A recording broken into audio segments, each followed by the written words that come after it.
Hey, and welcome to Code to Cloud, and I'm your host as always, Kevin Evans, and today I am joined with Steve Griffith. Said that right, Steve? Did I say it right? Is it Good, nearly there? got it.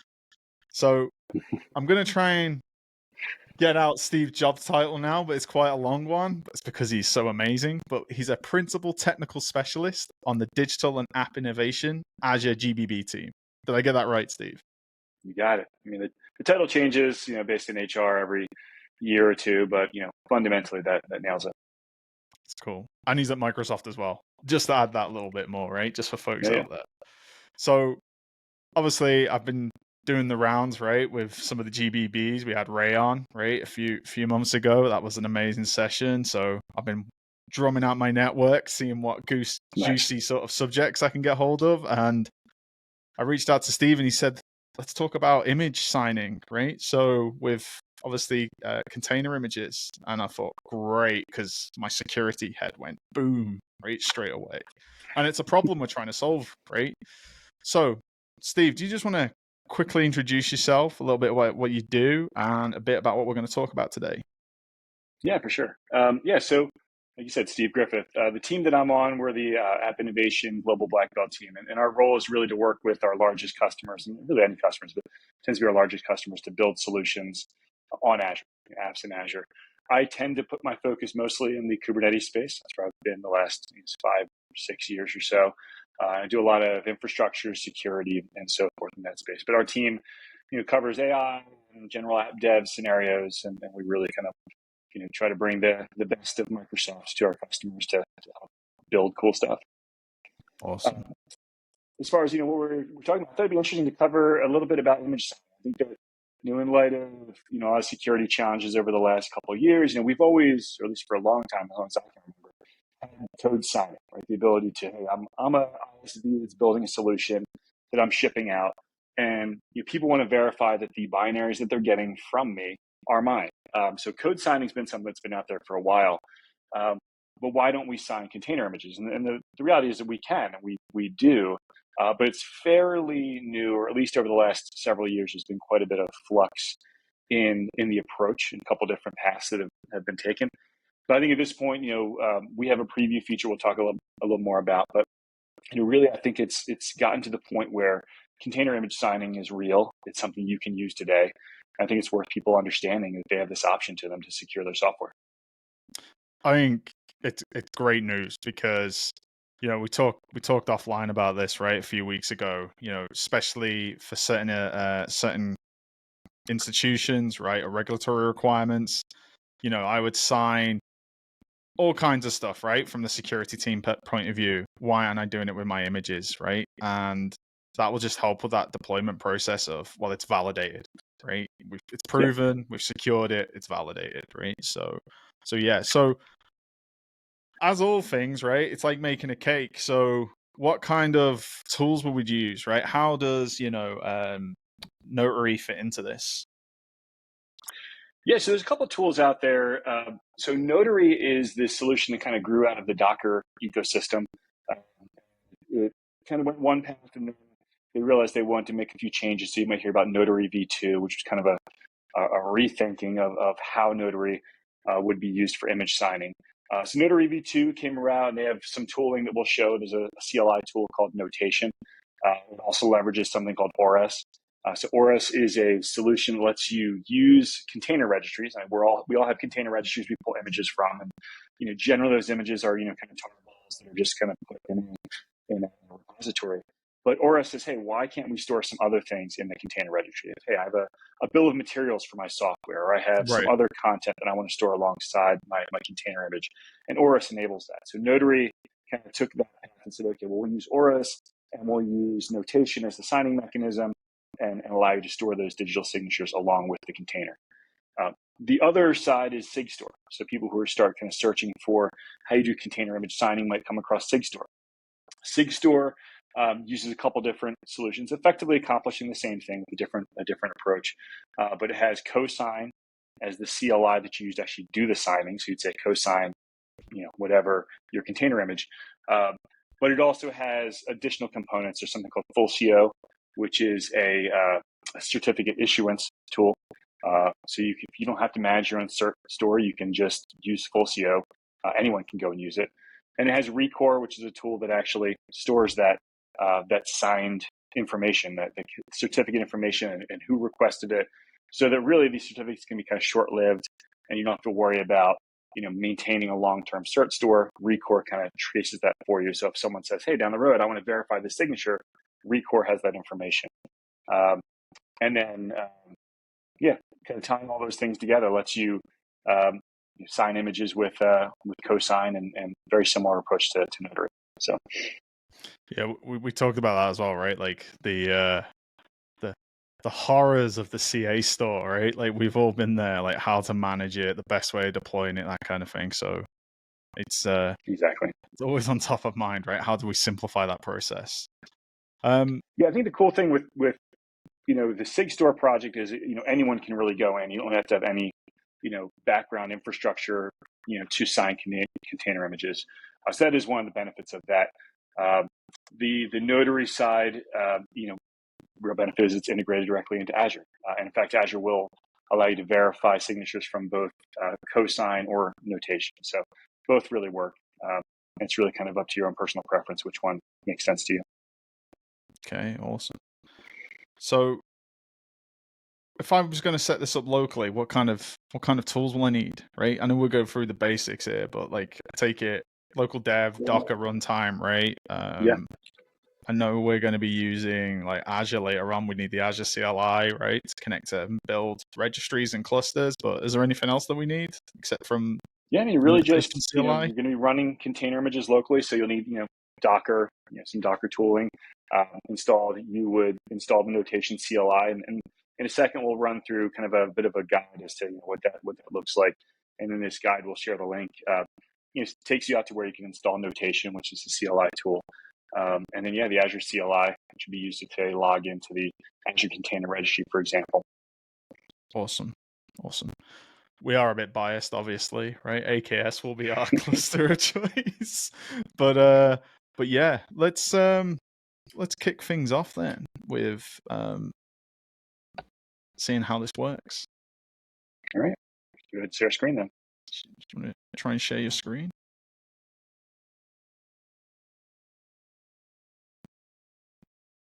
Always a risky moment during a stream. Does the screen share? Yeah, right.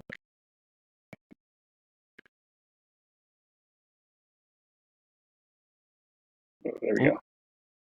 Yeah. Good. Can you see? Yeah, man, I can see the blog. Oh, by the way, you should go and check out the Azure Global Black Belts blog, right? Like, just pure gold. Awesome. I appreciate that. Yeah, we've been putting a good bit of content out there over the last year and a half or so. We really wanted a place that we get lots of customers' questions that maybe are outside of the scope of what's documented in the Azure docs. And it's a good place for us to kind of drop some of that content, maybe take it a little bit further sometimes than the Azure docs can go. It's awesome. I always find the content on there, like, it's written by technical folks, right? It's very methodical, the way it's laid out, and I love like the simple approach to it as well, right? So yeah. Okay. Cool. So image verification. So the way that I did this, I broke it into two parts. And what I should say first is that the walkthrough that we'll show here is kind of the manual approach. So I mentioned before that AKS does now have a managed feature, right? So if you want, you can essentially go enable image verification, which we'll talk about a little bit more. And it installs a couple of components that we'll talk about here.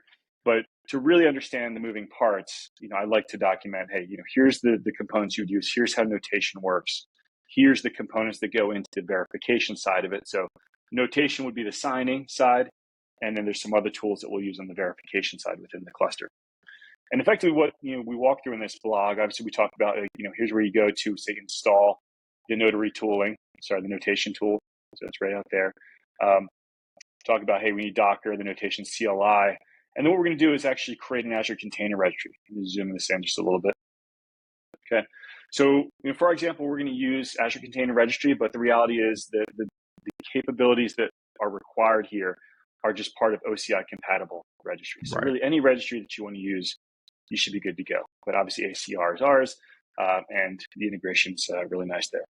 So I'll go out, I'll create a resource group, create an Azure Container Registry, log into the ACR, right? So I want to log in via Azure Role-Based Access Control rather than, you do have the option in ACR to expose access keys and things like that, but that, is not the most secure option. So we'll do the ACR login right there.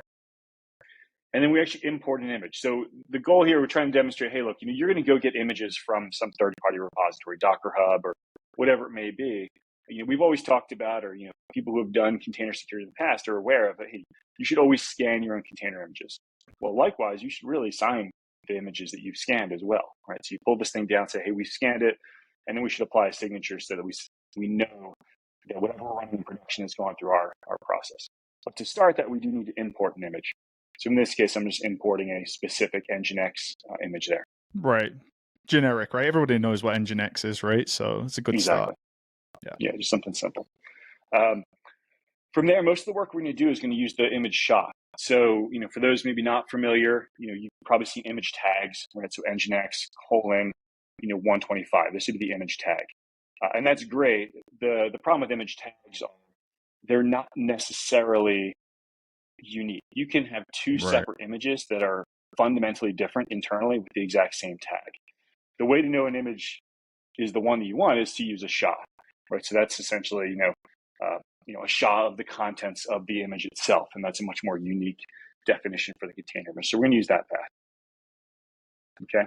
Now here, if I go, I can actually grab this command. So I'm going to use the notation CLI. I believe that this image should be available for me to take a look at. Oop, I guess the wrong SHA possibly. But if I had that set up properly, you would have seen a list of, hey, essentially there's no, actually, let me run it with a different image. Let's run it with this image right here. Let's grab this Docker. Should be able to get everything there.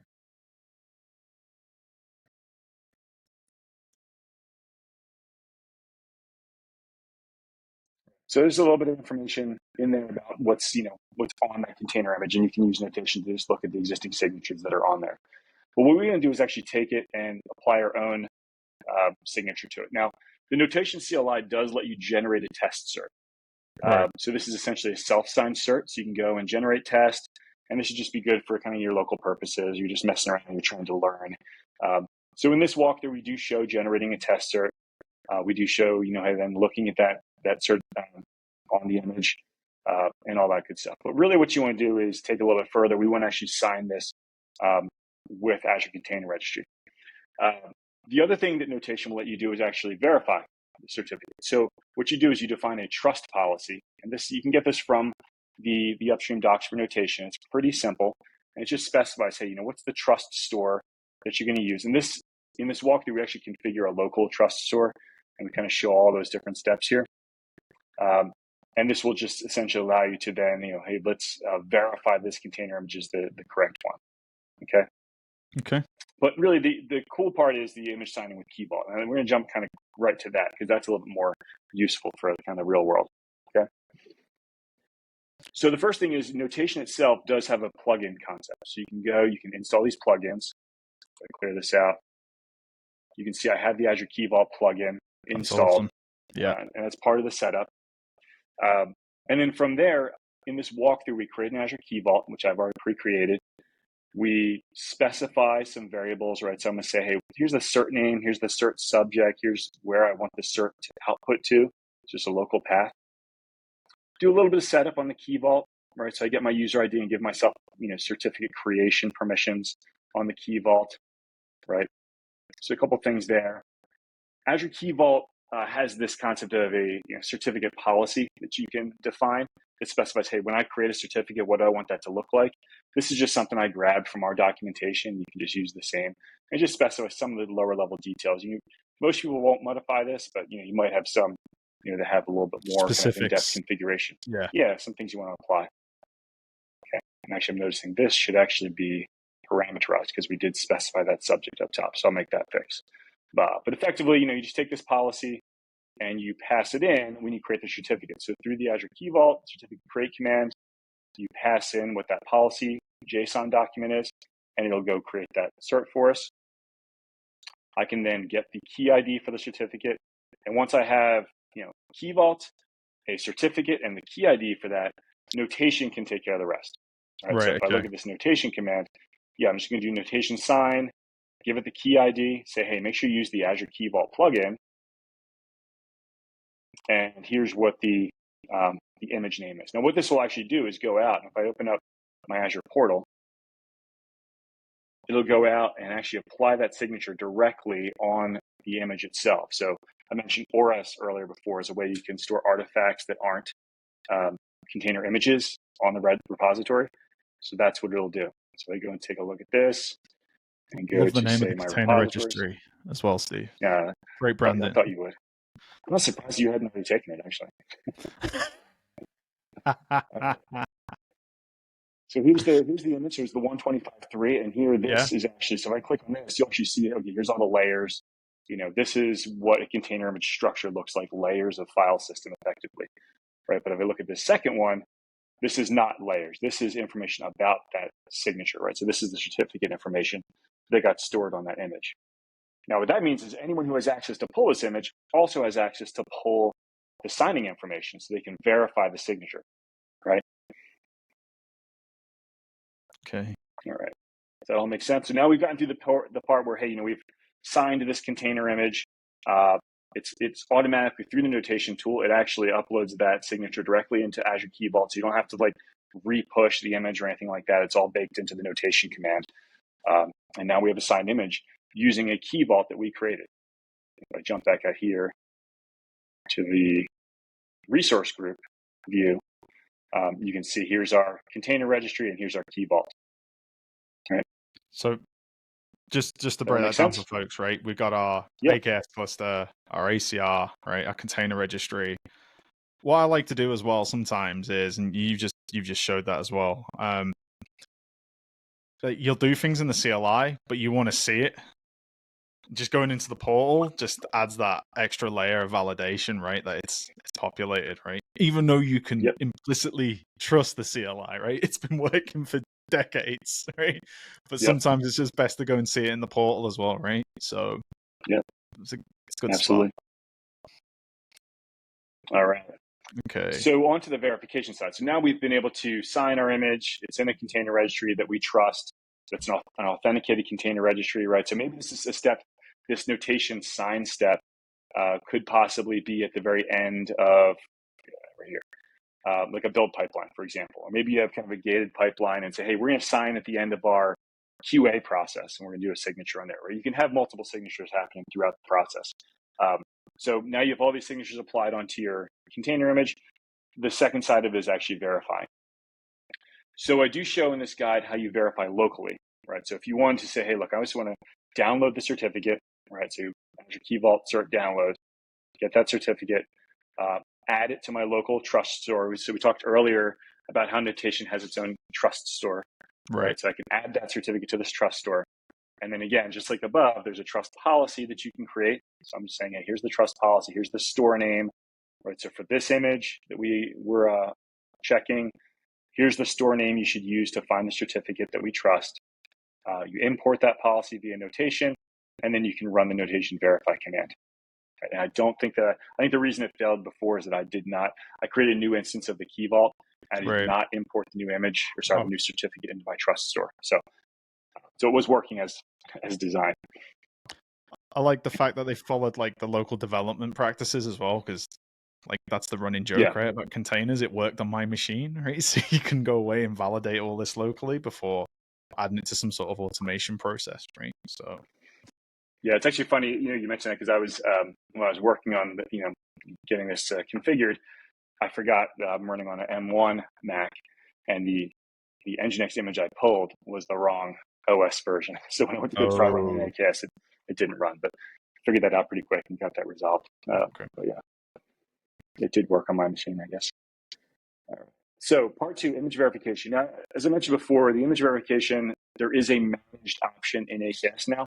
So I'll kind of jump over to that view here. You can go out and check out the preview of the managed option. The components behind the scenes that make this work are the same ones that I'm going to run you through right now.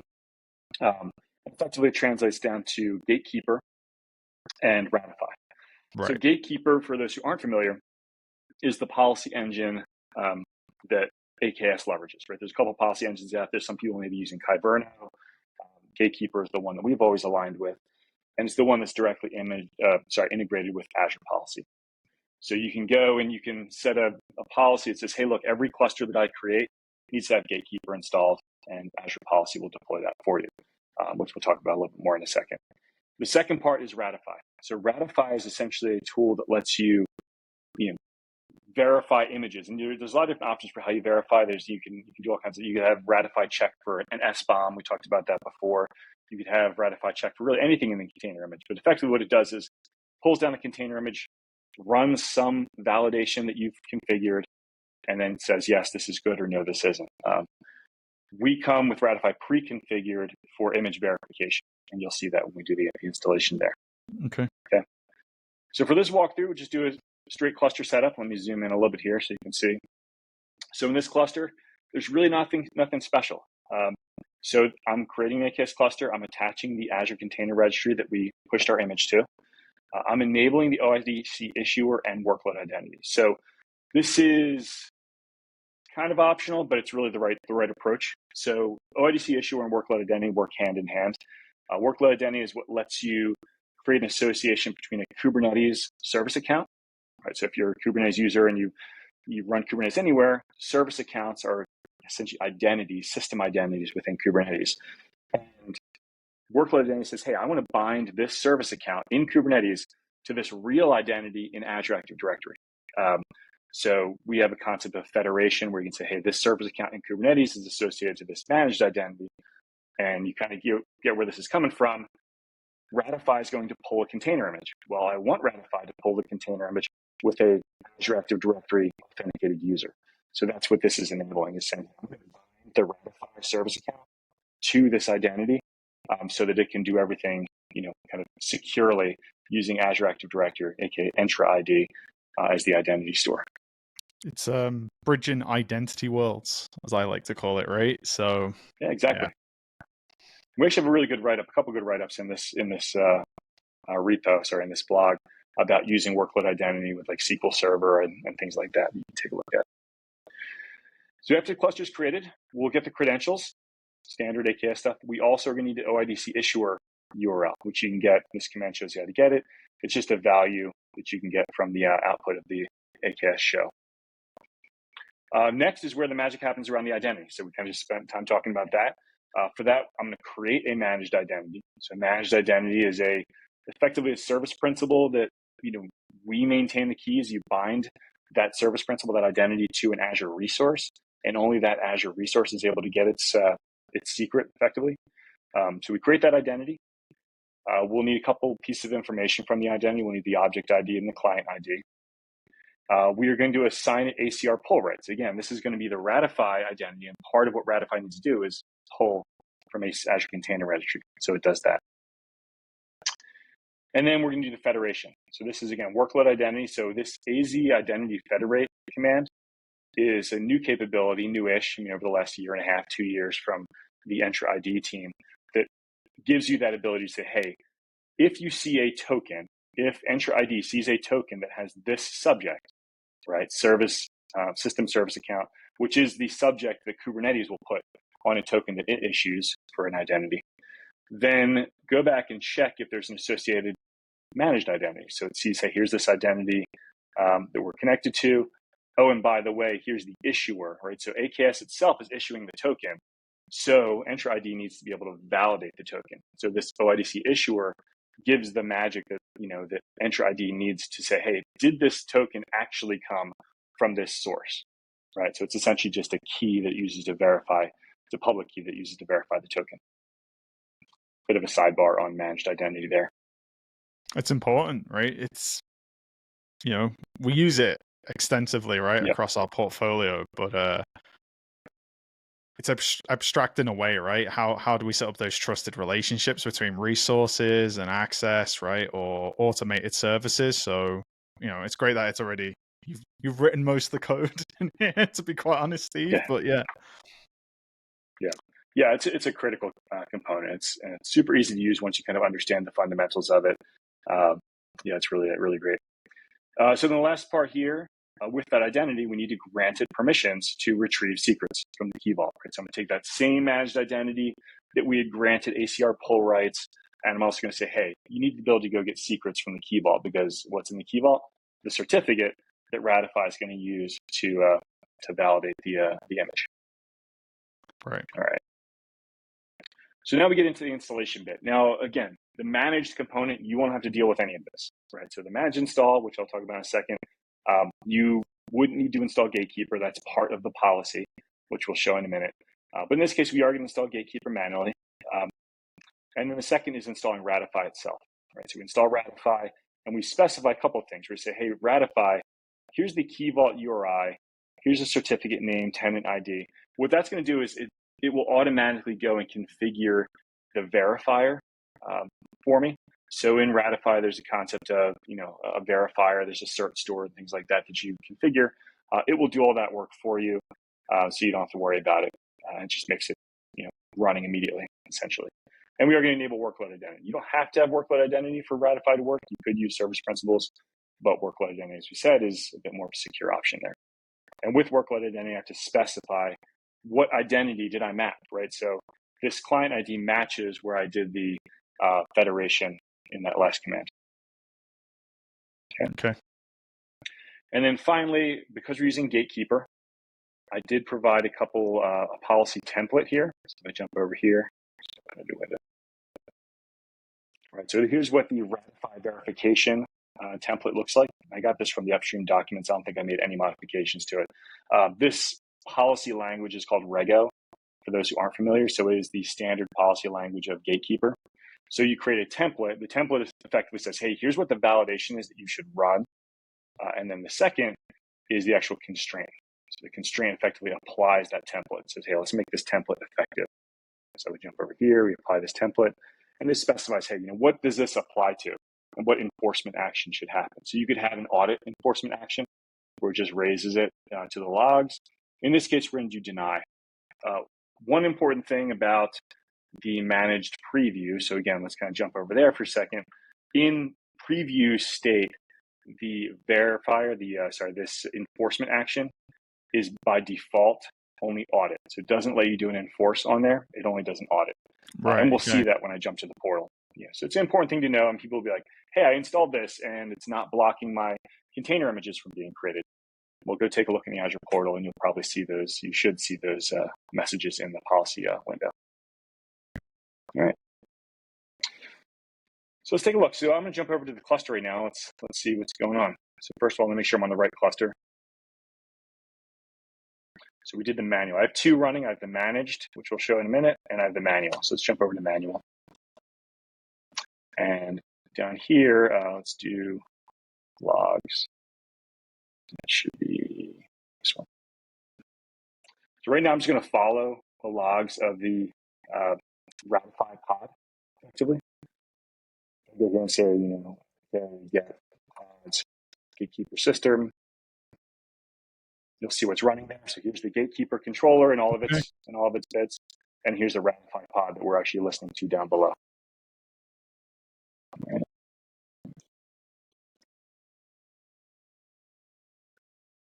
We've got this command. So we should try to run a demo container. So I try to run this. You can see all kinds of chaos erupted down below, but effectively the outcome was verification failed. And because I had this set as a deny policy in Gatekeeper, Gatekeeper's admission hook basically said, yeah, you can't do this, and it blocked it. Right? Yeah. Yep. Now if I go down to the other one here, grab this command. Hopefully this is the right SHA. Well, let's take a look. Oop, demo pod already exists. Let's delete that pod. So you can see it actually go on. All right. There we go. Now, it kind of flew by really quick, but if you see, it did the same verification. This time it said signature verification success. So Gatekeeper was good to go and was allowed the pod to be created. You can see the issuer information there and all that good stuff on there. The use case of this is going to be pretty huge, right? I really like this because it's certifying our images, right, which we talked about earlier on in the episode, but it blocked it, stopped it from happening, right? So it means we're Yep. not introducing anything into our ecosystem that we don't want, that hasn't been tested, hasn't been validated. We're able to then validate it against the SHA signatures, right? We have, everything in place from an audit point of view as well, right? To say why it didn't work, why it was being Yep. blocked, right? Because that's another key thing, right? That frustrates developers, right, or operators. Why isn't it working? Well, because it got blocked by the policy, right? And it was able to depict that there. So Yeah, and I brought up real quick the verifiers here. So the verifiers are where you configure what you want Ratify to actually do. Notice that there's both a notation verifier and a cosign verifier. So back to kind of the earlier conversation of, hey, there's kind of two main ecosystems that have grown up around container image signing. If you go the cosign path, Ratify can handle that as well, which is nice. Awesome. All right. Awesome. Shall we jump into the managed example? Please. All right. So the managed example, I didn't document in the AKS blog just yet, and that's largely because it's still in preview, and there's some changes that are going to happen over the next couple months, and I don't want people to be kind of confused.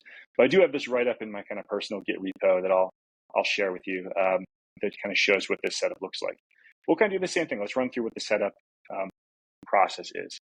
I mean, first of all, obviously, it's a preview feature, so you're going to have to likely register these preview features. Once it goes generally available, you won't have to do these steps, but anyone who's used a preview feature in AKS will be familiar with this process, right? So we're going to enable image integrity. We're going to enable external policy data, right? External policy data, essentially, it's part of what Ratify does, is that really what Gatekeeper does, I should say. Gatekeeper generally just kind of leverages, the information that has internal to itself. With external policy data, it says, hey, actually, I'm going to call out to an external component. In this case, it's going to call out to Ratify, right? So this bit will say, hey, Gatekeeper, you are allowed to call Ratify to verify that everything is as expected. And then here we're just going to check and make sure that the feature is registered. And once they show as registered, you have to update the provider. So it's just kind of standard process for enabling preview features. As far as the cluster setup, it's effectively the same. We are going to enable Azure policy, right? Because rather than installing Gatekeeper ourselves, we'll leverage the managed Azure policy option, which is still Gatekeeper, but it's integrated into the Azure portal and all that good stuff. You may have Azure policy enabled for you automatically just by policy. You've used Azure policy to enable policy on clusters. I know my subscription does that, but just to be certain, I did include the enable add-ons option there. You can see that the OIDC issue and workload identity are both there, same as before. Attach ACR, same as before. Get cluster credentials, right? So all that is really identical. There's nothing really changing other than enabling Azure policy. The next bit here, we're going to actually deploy it. So the way that the guide from the Azure engineering team is set up is that it uses Azure policy to deploy Gatekeeper and Ratify. Right. In fact, here they actually do a pretty nice little diagram here that shows the moving parts in here. So they'll go out, they'll deploy Gatekeeper, they'll deploy Ratify for you in the cluster via a remediation policy that they provide. All right, so if I scroll down through here a little bit further, you see there's policy assignment. They've created a deploy trusted images policy and shared what that policy unique identifier is. And that's all that we're using here. So this, I'm creating a policy using that unique identifier that they specified. And then to kind of force it to move a little faster, you can apply a policy remediation. So policies will automatically remediate themselves, but if you want to kind of speed it up, you can run this policy remediation command. I like that. Right. Kudos to the Azure policy team, right, for saving so much time for people across the globe as well, right? It's like the baked-in policies that you can get now. It's just, you don't have to reinvent the wheel, right? And this is another example of that. Yeah, absolutely. And here you can see, when I applied that remediation policy, which I did yesterday, you can see it applied, what steps it ran, right? So it applied image integrity to the cluster, all that good stuff. It's really nice. Awesome sauce. All right. So now, if I go over to that cluster, let's take a look at that one. Clear this and clear this as well. So let's jump to the managed image integrity option. Now here it's a little bit different. Let's do get pods for the same namespace. And I do have to make sure I let people know I do have an alias for kubectl. So if you see me just type K, sometimes I forget to mention that. Yeah. All right. So it's the same thing. This looks almost exactly the same, right? But this was deployed via policy. So that remediated policy that I just showed in the portal, this all came from that. So we still have the Gatekeeper controller, the audit, the Ratify component running. We can follow the logs on there as well. And it looks like I just tried to run a container before this, so you can see some images there.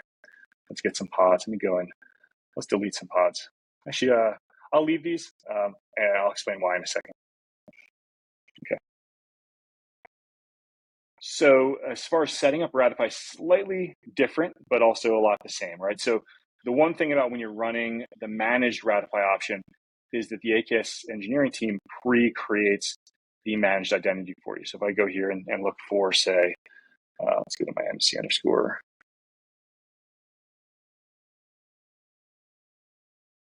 All right, let's go to the code to cloud manual. Oh, not manual, sorry. I want managed.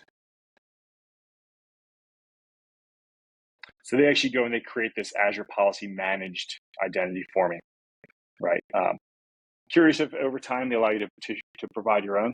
That's something I'm talking to them about. But for right now, it provides one out of the box for you. So here you see, I'm going to grab the managed cluster resource group, which is the one I was just showing you. It's MC code to cloud. I will then, the identity name is static, right? So it's just basically the cluster name preceded by Azure policy. So I just am doing that. But then the rest of these steps are the same. So I'm getting the object ID and client ID for that Ratify managed identity. I'm getting the Azure Container Registry ID because I'm going to grant ACR pull rights on that. Same thing, getting that OIDC issuer, right? And I'm creating that same exact federation. So this is all the same steps that we just did. And then we get into the key vault, same setup, creating a key vault, creating the cert name, all that good stuff, right? Creating that cert JSON that we did previously. So this is how we tell key vault the type and structure of the cert that we want. Have it create that, and I get the key ID. And now we get into the signing. So all that makes sense. I know we kind of ripped through that pretty quick. It does. It's just more of a prescriptive offering, right, from us, right? So, exactly the options that you went through at the beginning, you created just do a quick recap right before we get to the end. Is just create a local environment, went through the steps sort of in a manual way, right, to bring in those services, created service principals for things to communicate, spin up a key vault, etc. But with the managed offering as well, same infrastructure's involved, but it's more prescriptive, right? Like we're using Azure policy, right, to inject that where here's the managed identity you're going to be using, right, kind of thing. So it's more laid out. Yeah, and I do imagine. Yeah, I imagine over as they move closer to generally available, I imagine the engineering team will simplify some of these steps, and that you'll have less to walk through. But again, this is if you're just trying to kick the tires on it with the preview. This shows you how. Oh, and by the way, the documentation for what the engineering team has provided just uses a pre-existing certificate. So the reason I wanted to create this walkthrough is that this is what is called what Ratify calls an inline certificate, right? So you just give it the certificate, which you could do. You could go use your own CA, issue your own cert, and do an inline. But for the purposes of most of the demos I do, customers typically want Key Vault as the source of their certificate. So they don't get into that detail in this document, which is why I created this one. Okay. So kind of getting to the end of it here, same thing. We're going to import that Nginx image. And I'd already done this, and I'd already used the Key Vault. So actually, I just reused all of that here. I'd already signed it, but you see the signature process is the same. You'd have your key ID that you specify, say, hey, use the Key Vault plugin, and then give it the name of the image. And then I can go and list them, which I think if I run this should work for me. Figure that out. Oh, it's because I'm not logged in. I have to log in. Let's see. Log in. Let's see that. So I was trying to actually connect to the container registry, but I was not logged in. Let's try to run it again. There we go. There we go. Clear Save the day, Steve. So you can see the signatures on there now. There you go. All right. So setting up Ratify. So this is a part that, I mentioned earlier that I didn't want to put this in the standard block because there are some changes happening. So this store config is where you tell Ratify the container registry that you want it to use, right? So it's going to go and it's going to use workload identity as well. So that was something else that I specified. I want to make sure we're using workload identity for accessing the Azure Container Registry. That's all the same. The next part here is the verifier. So I'm going to get a couple values. I'm going to get the tenant ID. I'm going to get the key vault URI. I'm going to get the version ID of the secret. So if I go over here and take a look at this secret itself, secrets in key vault are versioned. Take a look at this. This last bit here is the version ID for that secret. So I wanted to make sure that I was using that. So I specified that. So you'll have to fill this in yourself. You run this command and you'll replace this value with your own version. What we've just got, right? Yeah. Exactly. But this is the part that's being replaced. So this certificate store has actually been deprecated in the Ratify project for a new key management provider option, which is a bit more of a kind of flexible solution, right? So you would have a key management provider configured for Azure Key Vault, for example. But for the meantime, this is what's currently available in the preview. Over time, I think you'll see this. You'll definitely see this getting replaced with that. So I create the certificate store, which basically specifies, hey, where's the certificate? It's in this Key Vault. Here's the name of the certificate. Here's the version ID. Here's the client ID that you should use to try to access it, right? And this gets back to that, workload identity capability. So when Ratify tries to reach out to Key Vault, it's going to say, hey, I'm going to use this client ID, which happens to be workload identity, and it can do all that without me needing to store a secret or anything like that. And then finally, the verifier, right? So the verifier is the notation verifier. We're going to go and configure that and say, hey, here's the cert store. Right? So the cert store is what we configured above. Here's the cert store you should use, and this will do the verification.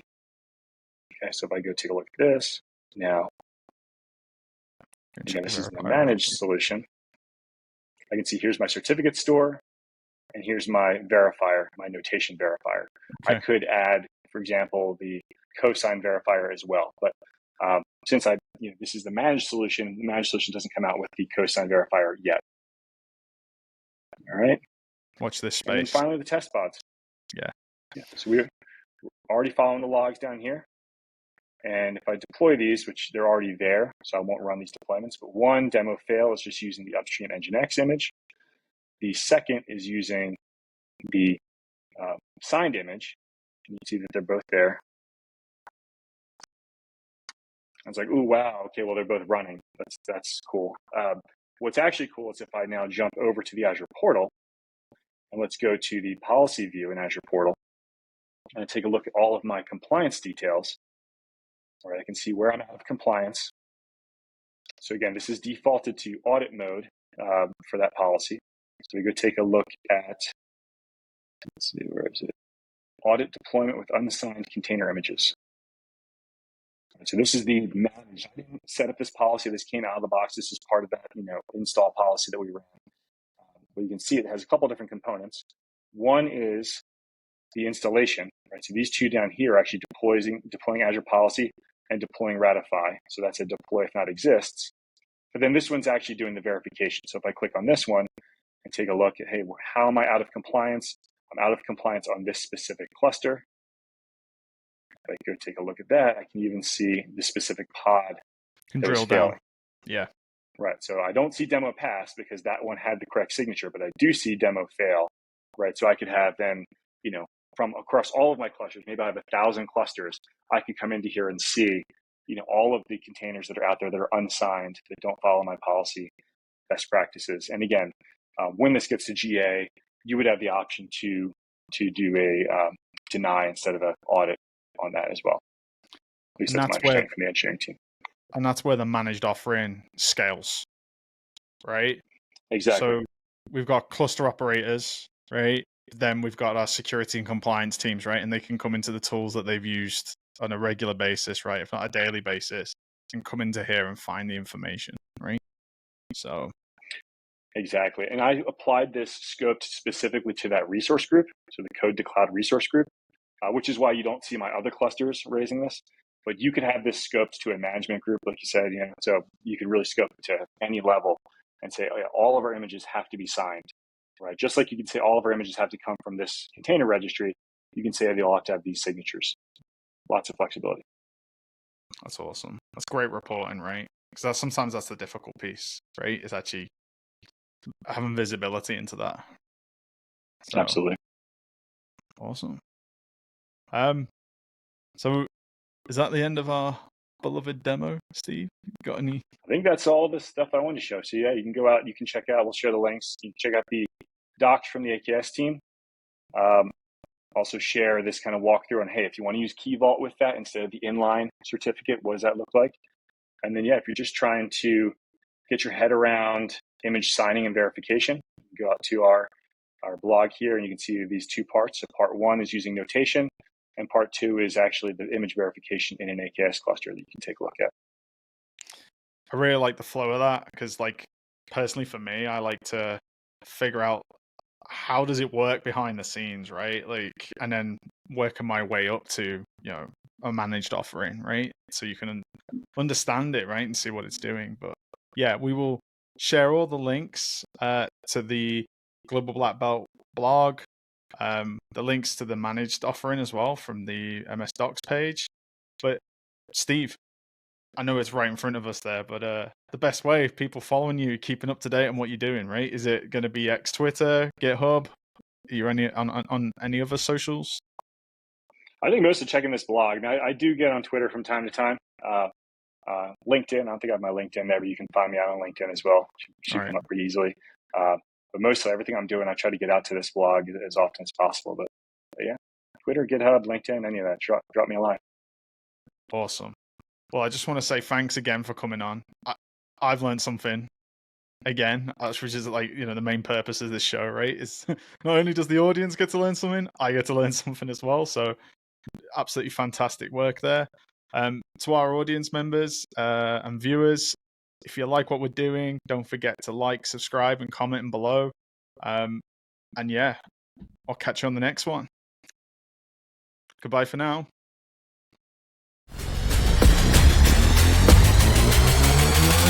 Yeah.